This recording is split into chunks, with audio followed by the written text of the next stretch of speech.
Good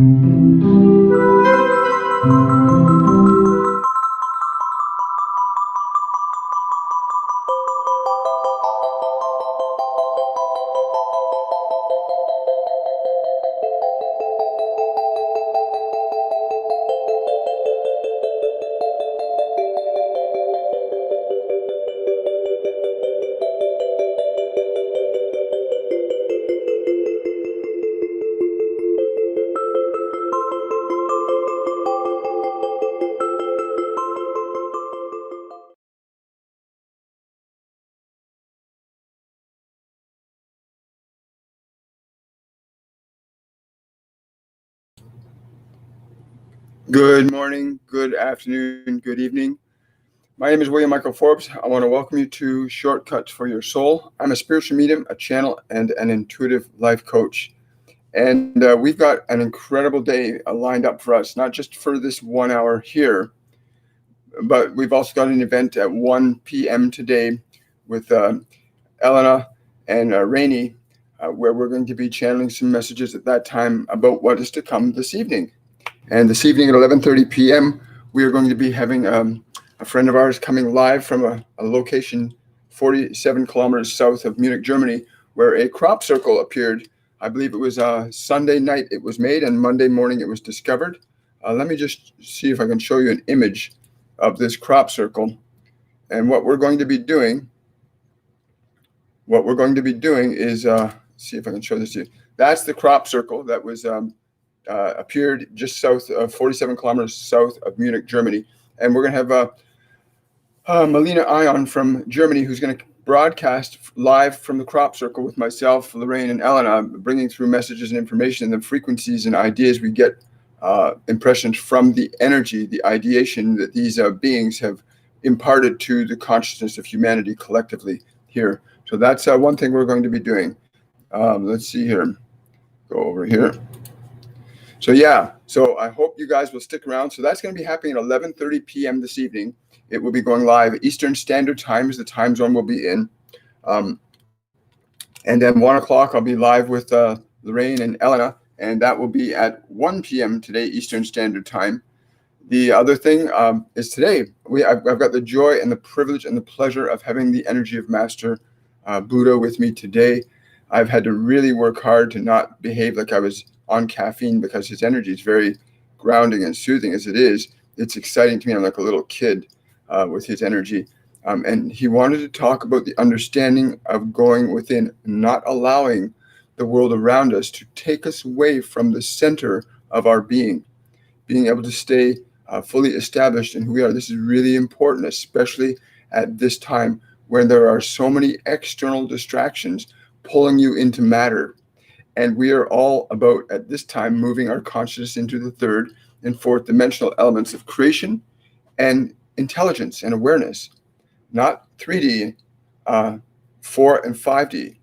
And this is really important to understand. That can only be achieved by going within. You cannot find the type of peace and freedom you're seeking by going out.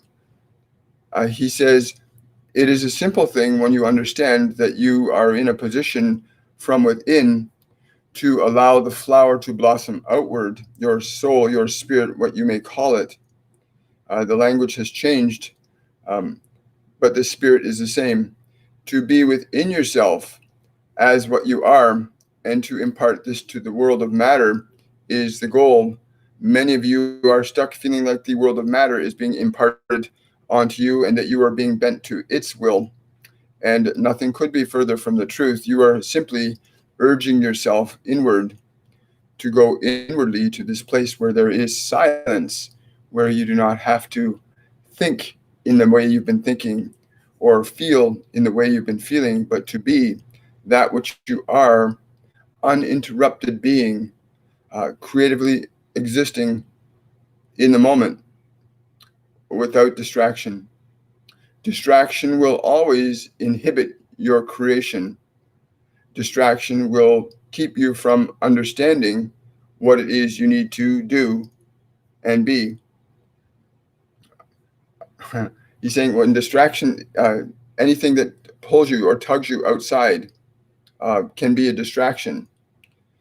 unless it opens your heart and makes you stronger within that which is outside, if it nurtures and strengthens your position internally, that it enables you to fulfill the expression of yourself more fully, then these things you would allow to be a part of your experience.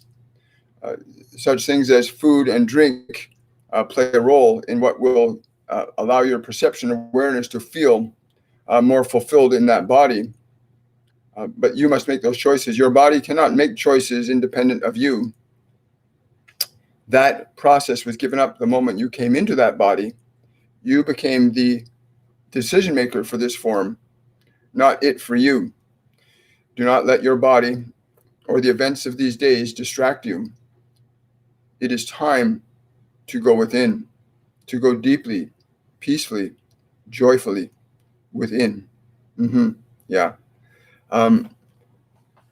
Again, the energy that other beings can radiate, the joy, the integrity, the truth, the energy that other beings can articulate outward can either feed us to become more of who we are or pull us away from who we are. And Buddha said he wanted to come through and emphasize the value and the importance of knowing that this world is not what is meant to define who you are. You already have an identity that you have to simply remind yourself of. He's also saying you can also unremind yourself of who you think you are so that you will remember that you are who you are. And he says this doesn't have to take you, sitting for hours on a pillow or in a monastery. He says this can be as simple as just being right here, right now. Your ability to be in this moment without distraction, to feel the delicious elegance of all that you are connected with as a dynamic manifestation of your being, then you could not attract nor experience what you call conflict. For you would be moving with life, not against it. Your being, in the essence of who you are, is always moving with life. It is not detached from it. It is it. You are life. And from this understanding, there is only the joy of being that which you are, the individual. There is no other. When you are truly within, I'm asking him, what about creativity? So I'm asking him, what about creativity? If we're just to be here, what's creativity? He's saying creativity is recognizing the vibration of your being, the sound of your soul, if you like, to allow that vibration to emanate through the form in which you think you are exclusively in, and to allow the vibration of what you are to articulate and conduct the actions of the body. And these actions of the body can be manifold. As many of you as there are in physical form, there are as many expressions available. But the note, the sound, the nature of your being is what you want to be, and allow that being to articulate the actions, the words. It is very simple when you are that which you are. The only time there is confusion is when you think there is something other than what you are. He says, I caution you in your process of recognizing who you are. It will not be found out there, but will be found and is within. The articulation of this is nothing you have to think about. When you are being it, you will be doing it. For being always equates to doing. I'm asking him another question because he said that, what's the nature of different levels of being? Because there are rocks and there are trees. What's the difference between a rock and a tree and a human? He's saying each is being what it is being. There is no question. A rock is a rock. A tree is a tree. You are you. In the case of your own individual identity as a separateness of what you think you are, you will have diverse expressions that can sometimes appear confusing and contradictory. And that is because you are not being who you are. You are trying to be what you are not. And all conflict that you experience in this world is an effect of being that which you are not. For you do not see conflict in the boughs of the trees. You do not see conflict in the sands of the beach. You do not see conflict in the waves of the ocean. Each moves spontaneously along with the nature of its own being. And this is also natural for you and all others, that when you are in alignment to the being that is you, then the doing will be you. There will be no confusion or contradiction. There will only be the certainty of your being. I'm asking myself, if there's a certainty, how can you know if there's certainty of your being? Because I'm curious, is there an analyzer and an analyzed? He says, no, there is only an analyzer and an analyzed if you're uncertain of yourself. There is no confusion. When you are certain of yourself, there is no confusion. There is no separation from what you are and what you do. But when you find yourself in conflict to events around you, or you find things aren't being what you think they're supposed to be, then you are out of alignment with who you are being. Cool. He says the only way you will know the meaning of what you hear and what you feel during this day or at any moment is by being it. So how do people get to that process of being that Buddha?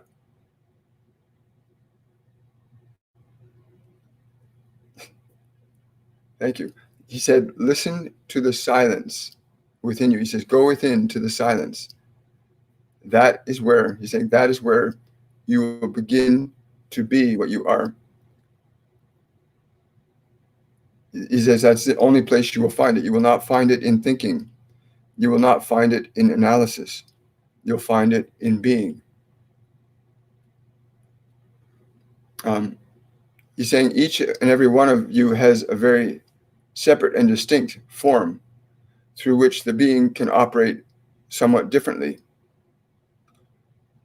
You are not to be concerned with the being of others, but only the being of yourself, that which you are.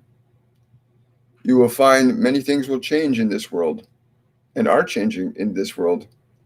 For suffering is not the nature of nature, nor is it the nature of your being. That is the nature of separation. Cool. So going within. Okay, so he's asking me to suggest to everybody that as you go through this, even though you're hearing words and you're trying to figure out concepts, because I know I'm trying to do that as he's communicating to, take the time to check into a quiet place, like feel silence. Go into a place in your mind or your body where you can feel or just be silence. He says, even just touching on it, little bits at a time, will make you familiar with that again. He's saying you will have to use your separation to reunite yourself into unseparateness. But the moment you begin to perceive silence within you, and then allow yourself to experience the sensation of that silence, you will begin the process of removing the perception of separation, which is what causes all pain. Cool. So going within to the silence can end all pain. He's saying yes. Going into the silence can end all pain. I'm working hard to not get overly excited because the energy is really, really intense. He's just laughing at me, saying that that happens to a lot of people when they meet themselves. He's saying when you meet yourself in another form that is true, you can become very enamored with them. someone who is being fully what they're capable of being is, he's saying, for the body is very attractive, for your body works on attraction and repulsion. So you will find yourself often, when you're in the presence of these ones that are very aware of who they are being and are fearless in being that, they are very attractive. But you do not want to get lost in the attractiveness of them, but be reminded that this is the nature of yourself, this limitless being. As this one here is saying now, his excitement with my presence is causing him to move away from his center. And this is not a desired course of action. To deliberately and intentionally remain in that place within yourself where you are fully being that which you are. This will also give you a deeper appreciation and respect for the other, for you will see the other in yourself when you are that which you are within yourself. Yeah. So this is exciting for me to realize that we have this potential within us. So please take the time to just pay attention to the silence within yourself. We're going to go into some questions and answers. I want to welcome everybody here today who's new. If you've got a question, please write the word question before your question and then write your question, and you'll receive the answer. For those of you that want to prioritize a question, you can use the super chat to prioritize a question, and I'll get your question right away as a notification on my device here. I'm trying to find out where my comment section are here. Wow. Okay. Wow. So I hope everybody's ready for tonight.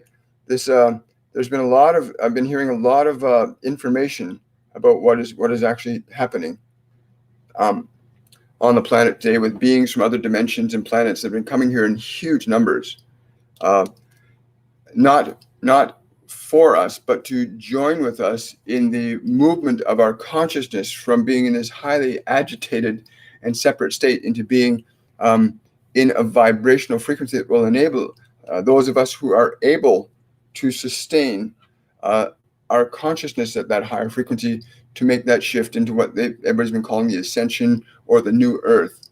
It's an actual shift in dimensional consciousness. And they're saying a lot of people will not be able to make this shift because they're so entrapped in matter. Your body, yes, your body is not who you are. It's an instrument that you use. Please understand this is so important. Your body is not who you are. It is an instrument that you express your being through. It's what your being does through, but it's not who you are. It's an extension of what you are being. The second part is the thoughts that we've accumulated from the world around us do not represent or identify effectively who we are. Let's see what's going on here. Oh, do I not have sound? Oh, yeah, I have sound. Good stuff. I'm going to scroll over here. Good morning, everybody. So I'm just wondering, I've got YouTube and it's over to Facebook. I guess we're in both places. Wonderful. Okay.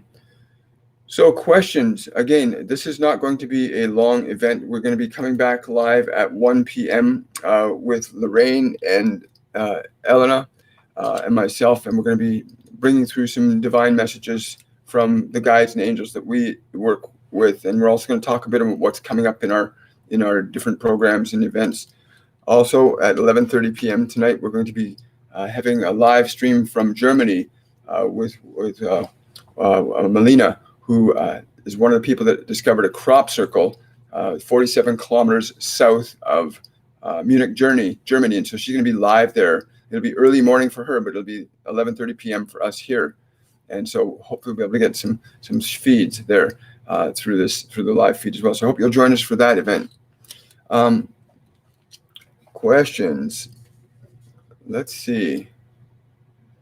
I'm just wondering if just give me a moment. Hello, South Africa. Hello, Mary Gold. I'm just checking something here.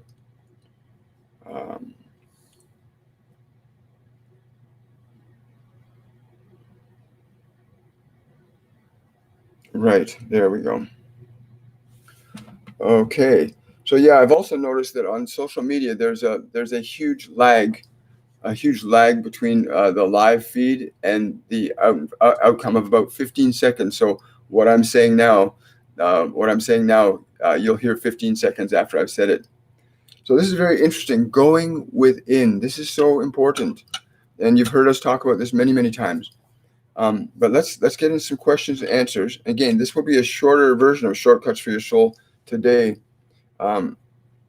Yes, I understand.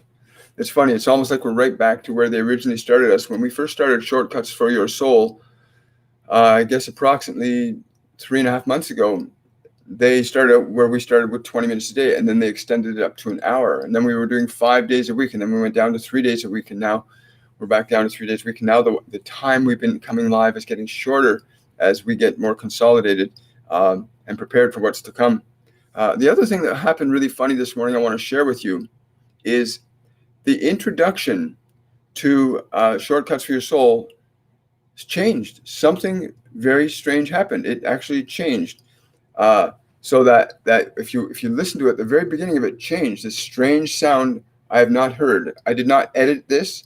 I just did my usual process of bringing it. But the very beginning of this change, and I want you to understand, the information I got about this change is that these galactics that made the crop circle and the many others that are here with us put that at the front few seconds of the introduction to Shortcuts for Your Soul to remind us of the significance of what is unfolding on the planet today. Now, I'm going to play the beginning of the Shortcuts thing for you just to hear what I hear. So let's see if I can get this back to the very beginning. Okay, I won't show it up on the screen. I'll just play the audio. So let me know that you can hear the audio okay. I'll bring that up a bit. Okay, so here we go.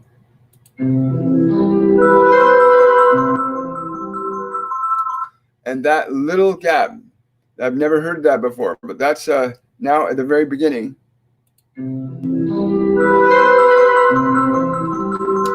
And then it bridges into the normal introduction. And like I said, all I did was load it, change the name, some wording in it, and load it back onto the system. So I have not edited that in any way, shape, or form. Also, I want to show you again, this is the crop circle from that we're going to be looking at this evening. That's pretty easy. When I asked what this crop circle represented, the information I got was that this actually is an image of the inner solar system, with the sun being the white dot in the middle, and the black rings representing the rotations of the planets around the sun. So you got Mercury, I think it's Mars, and Earth. Mercury, Venus, Mars. I'm not sure which the order is, but that Earth was the third one. These lines here that are coming in towards the circles, those curved lines, are representing something moving within the system that's going to be energetically altering and changing what's happening on planet Earth. It's a massive movement of energy, dynamic toroidal energy coming into the Earth system. We're seeing this as a flat image, but it's actually three-dimensional, where it's got a top and a bottom. If you could imagine that coming up from the ground as a sphere, and seeing that as a spherical representation of that image, as opposed to a flat image on a field, then you would understand the difference. Wow. Let's see here. Is everybody hearing me okay? It seems that it's very quiet here today. Good morning, Patricia. Good morning, Marion. Okay, I'm not seeing any questions and answers. I'm trying to understand whether they are. Oh, there we go. Sorry, I'm just getting questions now from the YouTube feed. I apologize. I seem to be getting, I got one question here and two different numbers of people. That's very interesting. So a question from Teresa: is there any guidance they can provide for me to help my granddaughter fight the further use of drugs? She overdosed on meth and died twice. What, if anything, can I do to help her down a different path? Wow, this is a very powerful time that Buddha talks about going within. And I've got other beings coming in to address that question, but Buddha stresses teaching her to go within fearlessly. She is embroiled in the fearfulness of this world. She's embroiled in the suffering of this world, and she needs to release her attachment to that suffering. She must find that quiet place inside herself, and she needs guidance in this regard. She will need guidance in this regard. Her need for sensation overrides, yes, it overrides her knowing that what she's doing is harmful to her body. They're telling me this is not harmful to who she is, essentially, is a spiritual entity. What you are seeing is the way that entity is interacting with the body.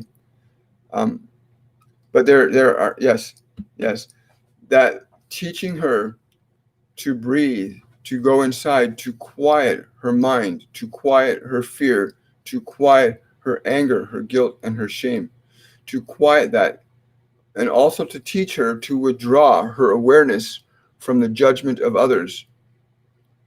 They're saying this has been very critical, to withdraw her awareness from the judgment of others. These are things that she must learn to do. She's currently in environments and conditions that do not support this. Your desire to assist this one requires that she be willing to release herself from this. But she must learn first to go within, to realize that her fear and her desire are not effective tools for defining who she is. Yeah.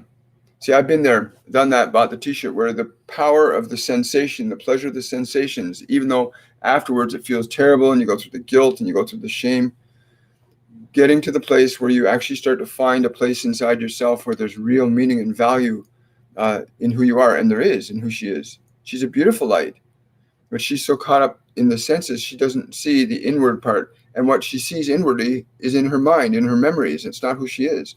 And so she's entrapped either in the mind with the memories and beliefs and perceptions that don't represent who she is, which are very confusing to her, that cause her emotional pain.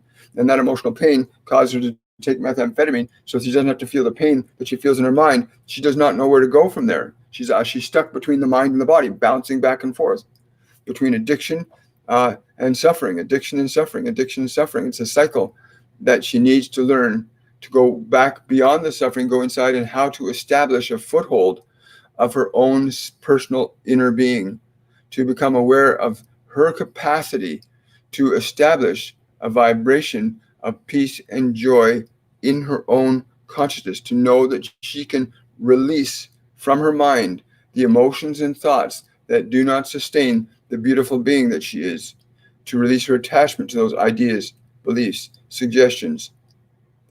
You're seeing many young people and adults going through this process now, where they are trying to find themselves in the body, or find themselves in their suffering, and it does not work. She would need to be very diligent, but it can be done. It can be done. It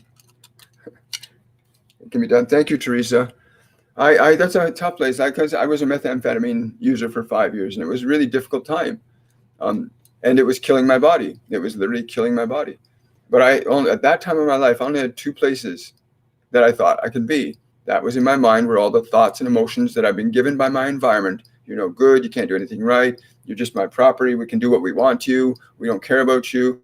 That's what I had to go in my head. And to get away from that, I got into alcohol and methamphetamine to get away from the pain of those thoughts in my head. It wasn't until I hit age 20 when I realized, wait a minute, I can begin to choose to change my thoughts. And that was the process that opened the door for me, that simple choice of being able to realize the thoughts in my head are not me.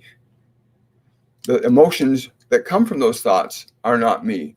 You're the thinker, not the thought. And if she can get to that perception, anybody can make that path. It won't be easy. It won't necessarily happen right away. She'll probably make mistakes in that learning process. But I'll tell you, once you start to realize you are not your thoughts, you are the thinker, that gives you the power to choose your thinking. And when you start to acquire the power to choose your thinking, you start to acquire the power to choose what you're going to be and what you're going to feel. Because once you can choose what you think, you can choose what you feel, right? Most people don't have that distinction. If you look at what's going on the planet, most people can't choose to think about love consistently. Most people can't take their attention off fear long enough, and most people can't get out of this, but there's always a way out. So please give her my love and respect. And yes, they're saying she can do this. Yes, she can do this, but she needs to be reminded that she is not who she thinks she is, that she can be what she thinks. There's simple processes, yes. Again, teaching her to breathe, to relax, to quiet her mind. Find someone that can teach her to meditate and really learn to become the master of the temple. This is your house. She is not her body. She's not her mind. She doesn't know this. Most people don't know. They think their body is who they are, especially atheists. They think that this physical world is the only dimension that exists. But clearly, where's my thoughts coming from? They're coming through this mouth, but where do they originate? They're not originating from the body. They're coming through it. And once you start to realize the body is not who you are, yes, Buddha's just saying, go within. Go within. He says, I use too many words to say the simple things. Just have her sit and be still, and have her teach her mind to be still, and have her teach her body to be still. And in that stillness, she will find her freedom. Thank you. Thank you, Buddha. Wow, I love that. In her stillness, she will find her freedom. Thank you so much. Question from Anita. It's good to see you too, darling. We are told by spirit realm to stay in the present, but how can we affect positively our past selves as there is no time or space? Example, send love and or advice while still in the present, or am I mixing up concepts? No, if you understand the concept of awareness can, there's the awareness of a grain of sand. Yes, I will. The awareness of a grain, they want me to explain this properly. The awareness, if you were to become a grain of sand and to experience the being of a grain of sand, you would have nothing else to be concerned about because you're being a grain of sand. If you're being a tree, then the level of awareness you will have is different than the awareness of a grain of sand. A tree can experience movement in its branches. It can experience the change of seasons as fall, spring, summer, winter. A tree has a different range of experience for that awareness. In our physical body, we have an awareness that allows us a greater range than a tree, where we now have sight, sound, touch, taste, and smell. But there's another level of awareness that goes beyond body to the level of a planet or the level of a solar system. And the experience and awareness that these different expansions of awareness are what creates confusion in some people, the different levels or layers of being. But this is an expansion in consciousness that goes on forever. When you understand time space, your awareness right now in that physical body incorporates a perception of time that you measure in hours, seconds, minutes, days, weeks, months, years, centuries, millennia. But in reality, you can't measure millennia as an awareness. You can have the number in your mind, but your experience of a millennia is virtually impossible from the perspective of your physical body. But it's not impossible from the perspective of an expanded awareness that can embrace 1,000 or 2,000 or 1,000,000 years. The awareness of a planet experiences time very differently, just as a dog experiences time very differently. When you understand that, then you learn that it is through the use of your awareness that you can alter time-space by the way your awareness is. Literally, in these communications that we have, we are embracing a greater expansion of awareness. We are connecting to a greater self that exists at an expanded perception of time and space. Many of you find yourselves in different positions on the planet hearing these words from us, and understand that the very nature of the awareness that you are, that you hear these vibrations from, is an expansion in consciousness. We therefore have a greater comprehension of awareness, of expandedness through this awareness that we all are. In this, this conscious connectivity, we are able to extend or experience what aspects are feeling and thinking. We, for example, can experience your fear, your sorrow, your joy.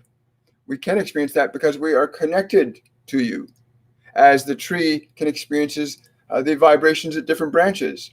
So too, as you can experience different things happening with different parts of your body. Well, so too, as you expand your awareness, can you experience the different things in the expansion of your awareness.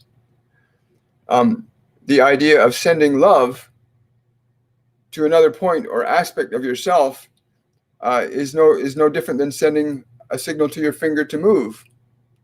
Your finger moves.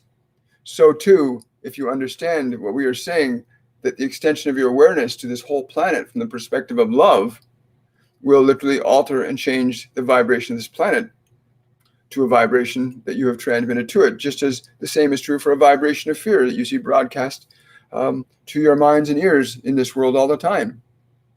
But the same principle works in all areas, whether you call it the energy of negativity or positivity. The principle is the same. You are not separate. And the moment you put your attention on something else that you are being that which you put your attention on. The minute you are aware of it, you are not separate from it. You form a connection, a conscious connection. Most of you live in separateness of this connection. Most of you live as separate parts, separate grains of sand on this beach of humanity, if you like. And it is only through the uniting of your awareness to the sensation and awareness of the beach that you can know that the grains of sand are a beach, or that the beach is connected to an ocean, or that the ocean is connected to land, and that you are connected to all things that issue forth from that point of time and space. But you may choose to have contradictions, and you may choose to have understanding.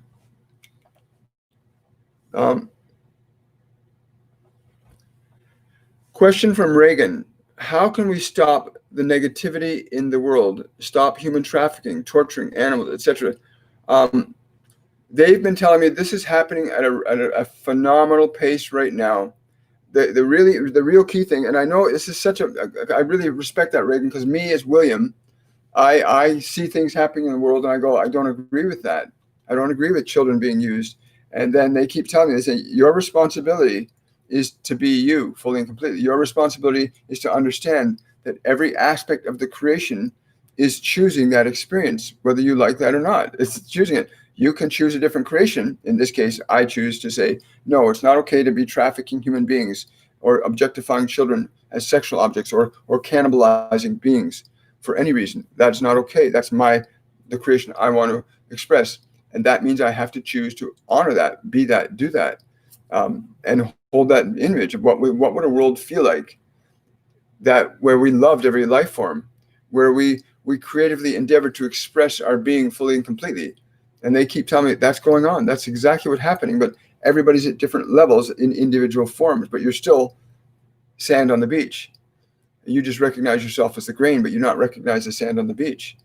And this is so important to get to that awareness that as much as we might not like what's going on, we are part of that creation right now.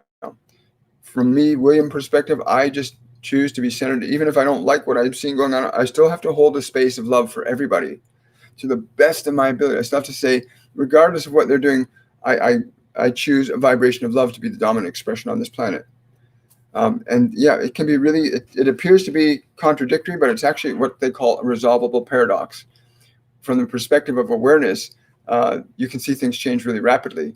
They're saying, if you've noticed over the last year, the meditations that have been done worldwide of extending these frequencies that you call love to the wholeness of humanity, the extension of these vibrations are making these changes.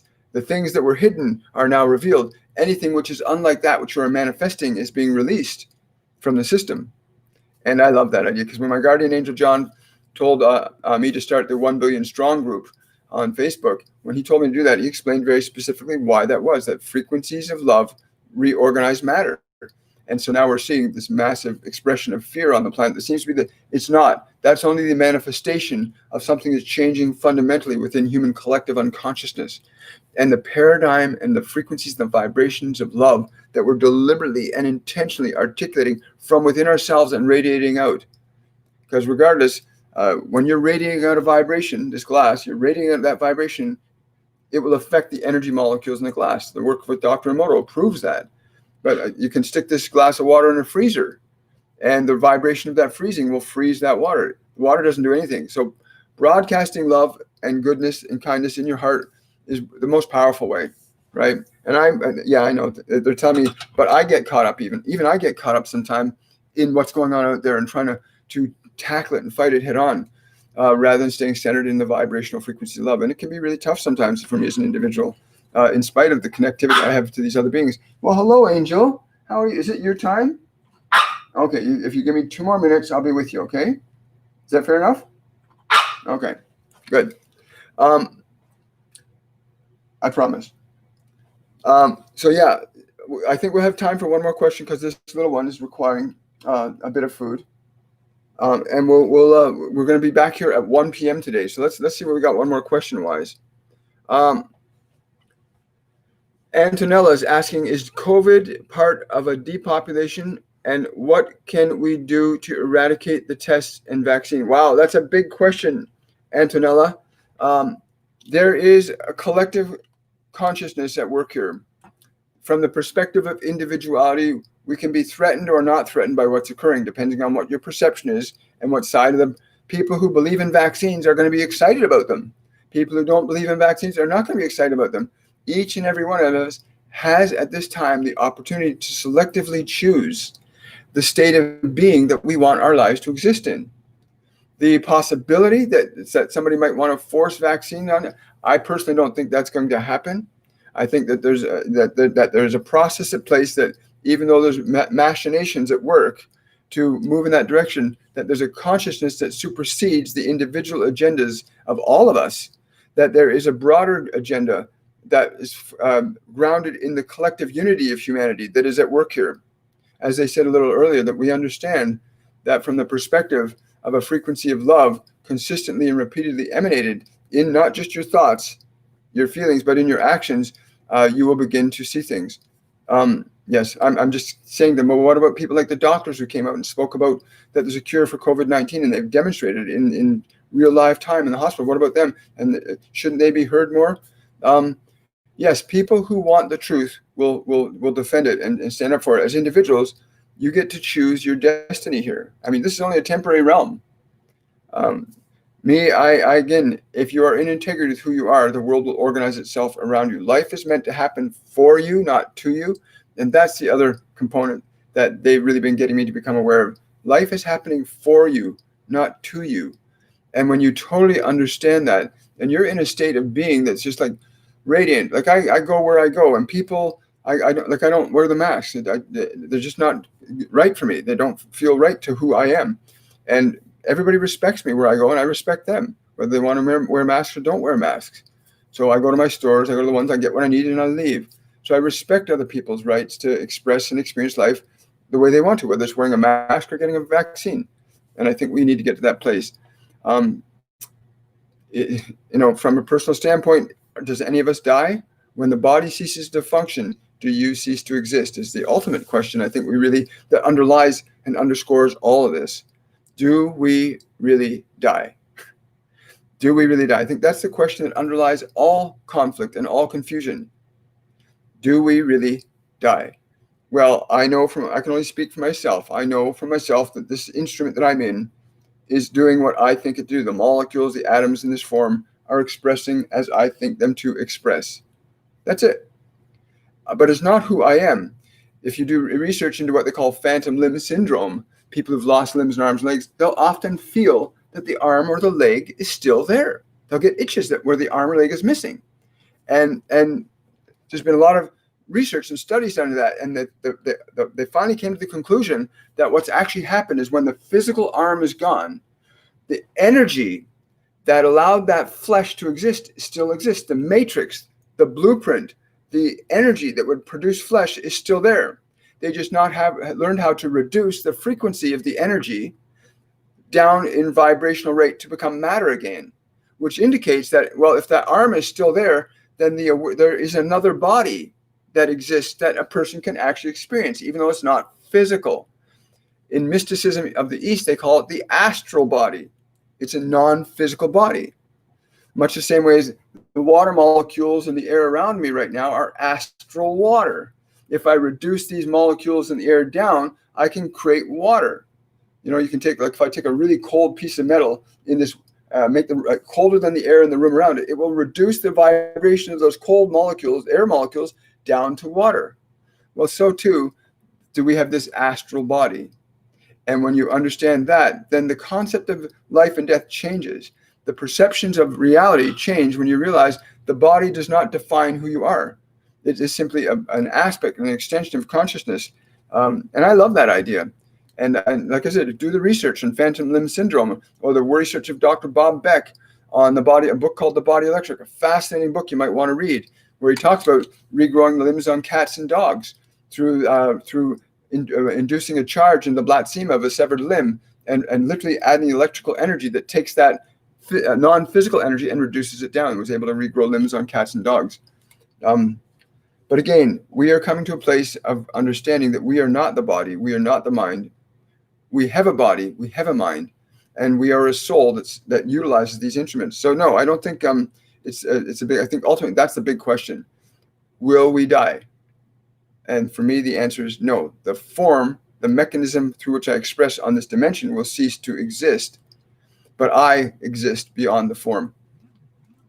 And that's something each of you, that's my understanding of it from what I've experienced. Because I speak to these beings all the time, and they are not in physical bodies, although they can give me physical representations of how they appear to my mind, and I can interpret that for you. But they are not in physical bodies. They don't need them. They say, we don't need them like you think you need them. And when you don't need them, you will realize you don't need them. Thank you, Antonella. That's a great question. Wonderful. Wonderful. So listen, guys. So join us here again at 1 o'clock today. We're going to do a live channeling session, a mediumship session with Elena, Rainey, and myself. And we're going to be getting prepared for tonight's live event at 11:30 p.m., where we're going to have Melina broadcasting live from 47 kilometers south of Munich, Germany, at a crop circle that was just appeared there on Sunday night, and they found it Sunday morning, but appeared Saturday. This is the crop circle that she's going to be coming live from in Germany. So I hope you'll join us tonight at 11:30 p.m. Eastern Standard Time, where she's going to talk about the energy there. We're going to bring or tap into tune into the vibrational frequencies that we can pick up there and interpret them as messages or information for all of us. And I hope you'll join us for that. And again, I want to thank everybody for showing up today. This is Shortcuts for Your Soul. If you want to support my work, you can go to my Patreon page, patreon.com/William Michael Forbes. If you want to know more about the other things we're doing, courses and classes, you can go to my website, williammichaelforbes.com. And we got our mediumship courses coming up in Saturday, where you can in September, where you can actually begin to learn to communicate to non-physical beings. We all have that capability. They're all available to all of us. And again, thank you everybody for showing up. I really, really, really appreciate your time, your energy. I know how important it is. And so again, much love to everybody. See you at 1 o'clock and or at 11:30 p.m. this evening, Eastern Standard Time, for our crop circle event. Much love. Bye for now.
Hi, guys. I just wanted to say I'm just seeing hundreds of questions coming up on the screen. I'm very sorry. For some reason, they did not show up. And so I want to just say I apologize for not getting to more of your questions today, but for some reason they did not show up. The live stream, as it's ending, is revealing literally hundreds of your questions here, and I apologize for that. But we will see you at 1 p.m. today, and we will see you at 11:30 p.m. this evening live from the crop circles. Much love. Bye for now.